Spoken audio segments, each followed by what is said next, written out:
La nuit. J'aime la nuit avec passion. Je l'aime comme on aime son pays ou sa maîtresse, d'un amour instinctif, profond, invincible. Je l'aime avec tous mes sens, avec mes yeux qui la voient, avec mon odorat qui la respire, avec mes oreilles qui en écoutent le silence, avec toute ma chair que les ténèbres caressent. Les alouettes chantent dans le soleil, dans l'air bleu, dans l'air chaud, dans l'air léger des matinées claires. Le hibou fuit dans la nuit, tache noire qui passe à travers l'espace noir, et, réjoui, grisé par la noire immensité, il pousse son cri vibrant et sinistre. Le jour me fatigue et m'ennuie. Il est brutal et bruyant. Je me lève avec peine, je m'habille avec lassitude, je sors avec regret, et chaque pas, chaque mouvement, chaque geste, chaque parole, chaque pensée me fatigue comme si je soulevais un écrasant fardeau. Mais quand le soleil baisse, une joie confuse, une joie de tout mon corps m'envahit. Je m'éveille, je m'anime. À mesure que l'ombre grandit, je me sens tout autre, plus jeune, plus fort, plus alerte, plus heureux. Je la regarde s'épaissir, la grande ombre douce tombée du ciel. Elle noie la ville comme une onde insaisissable et impénétrable. Elle cache, efface, détruit les couleurs, les formes, étreint les maisons, les êtres, les monuments de son imperceptible toucher. Alors j'ai envie de crier de plaisir comme les chouettes, de courir sur les toits comme les chats, et un impétueux, un invincible désir d'aimer s'allume dans mes veines. Je vais, je marche, tantôt dans les faubourgs assombris, tantôt dans les bois voisins de Paris, où j'entends rôder mes sœurs les bêtes et mes frères les braconniers. Ce qu'on aime avec violence finit toujours par vous tuer. Mais comment expliquer ce qui m'arrive ? Comment même faire comprendre que je puisse le raconter ? Je ne sais pas. Je ne sais plus, je sais seulement que cela est. Voilà. Donc hier. Était-ce hier ? Oui, sans doute. À moins que ce ne soit auparavant un autre jour, un autre mois,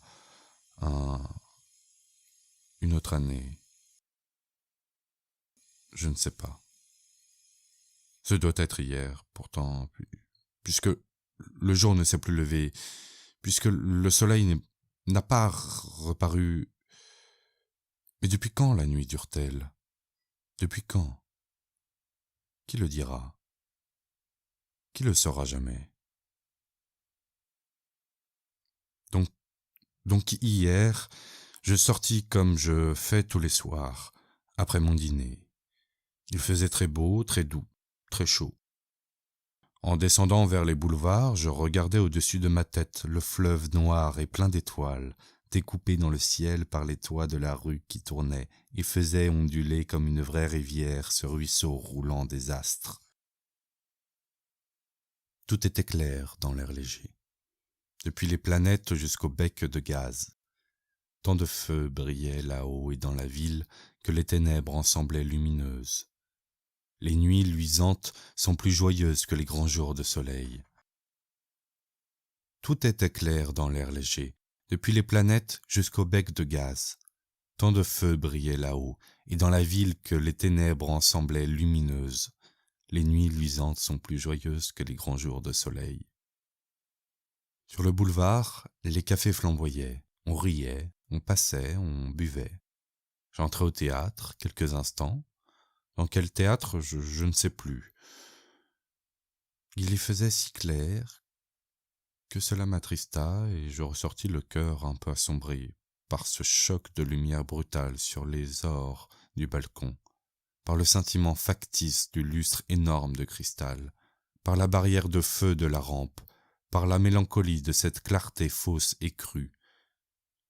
Je gagnais les Champs-Élysées, où les cafés-concerts semblaient des foyers d'incendie dans les feuillages.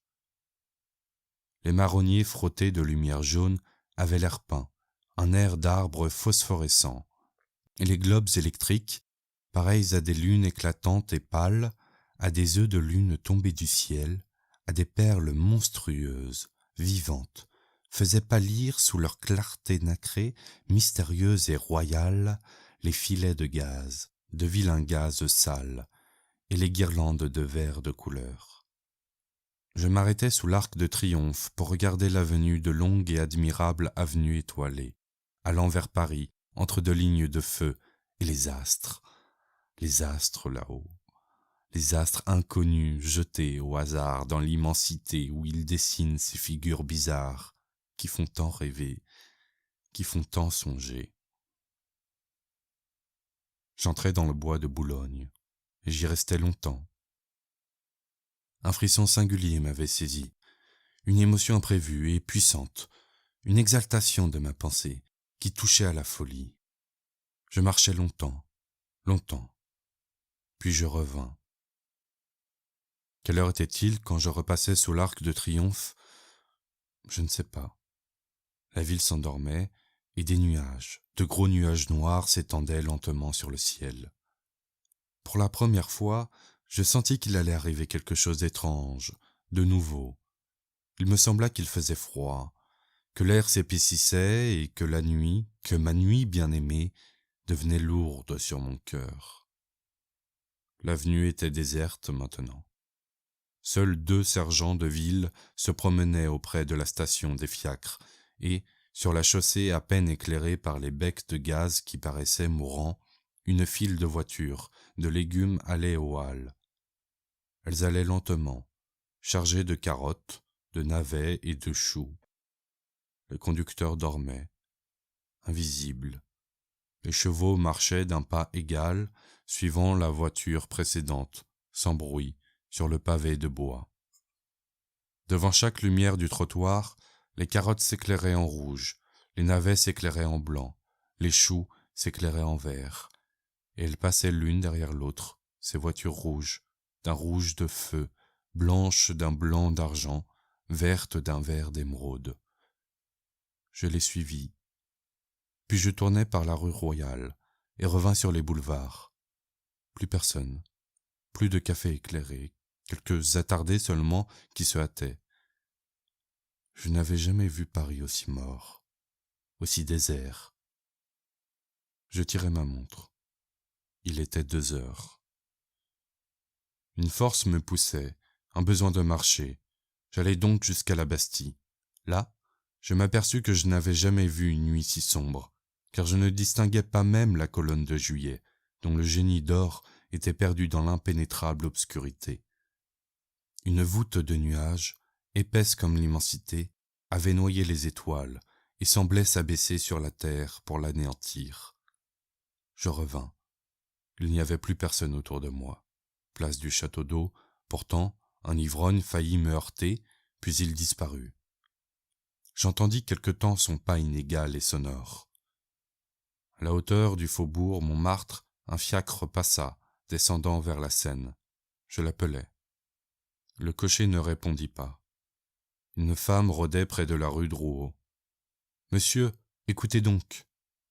Je hâtai le pas pour éviter sa main tendue. Puis, plus rien. Devant le vaudeville, un chiffonnier fouillait le ruisseau. Sa petite lanterne flottait au ras du sol. Je lui demandai : « Quelle heure est-il, mon brave ?»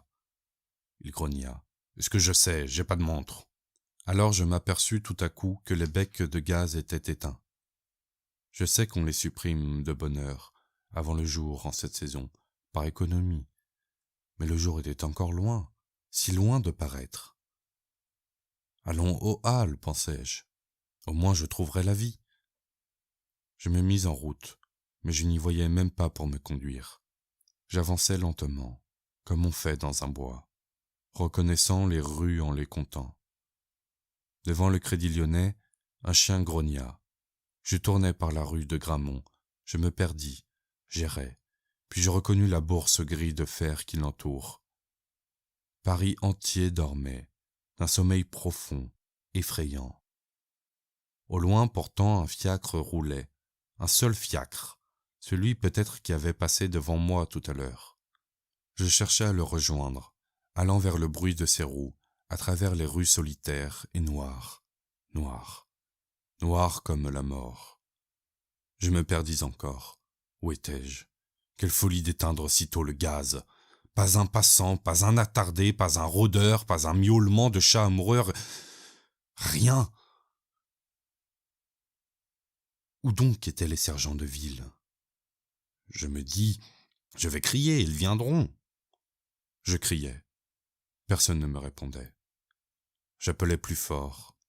Ma voix s'envola, sans écho, faible, étouffée, écrasée par la nuit, par cette nuit impénétrable. Mon appel désespéré resta sans réponse. Quelle heure était-il donc? Je tirai ma montre, mais je n'avais point d'allumette. J'écoutais le tic-tac léger de la petite mécanique avec une joie inconnue et bizarre. Elle semblait vivre. J'étais moins seul. Je me remis en marche comme un aveugle, en tâtant les murs de ma canne, et je levais à tout moment les yeux vers le ciel, espérant que le jour allait enfin paraître. Mais l'espace était noir, tout noir, plus profondément noir que la ville. Quelle heure pouvait-il être? Je marchais, me semblait-il, depuis un temps infini, car mes jambes fléchissaient sous moi, ma poitrine haletait, et je souffrais de la faim horriblement. Je me décidai à sonner à la première porte cochère. Je tirai le bouton de cuivre, et le timbre tinta dans la maison sonore. Il tinta étrangement, comme si ce bruit vibrant eût été le seul dans cette maison. J'attendis. On ne répondit pas. On n'ouvrit point la porte. Je sonnai de nouveau, j'attendis encore. Rien. J'eus peur. Je courus à la demeure suivante, et 20 fois de suite, je fis résonner la sonnerie dans le couloir obscur où devait dormir le concierge.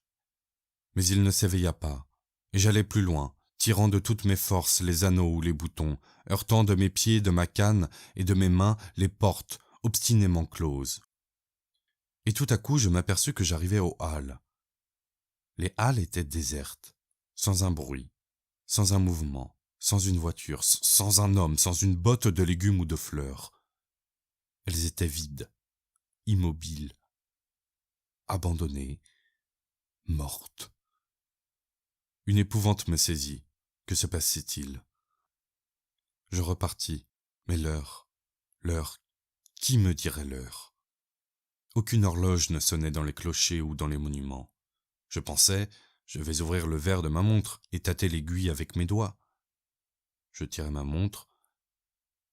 Elle ne battait plus. Elle était arrêtée. Plus rien, plus rien. Plus un frisson dans la ville. Pas une lueur, pas un frôlement dans l'air.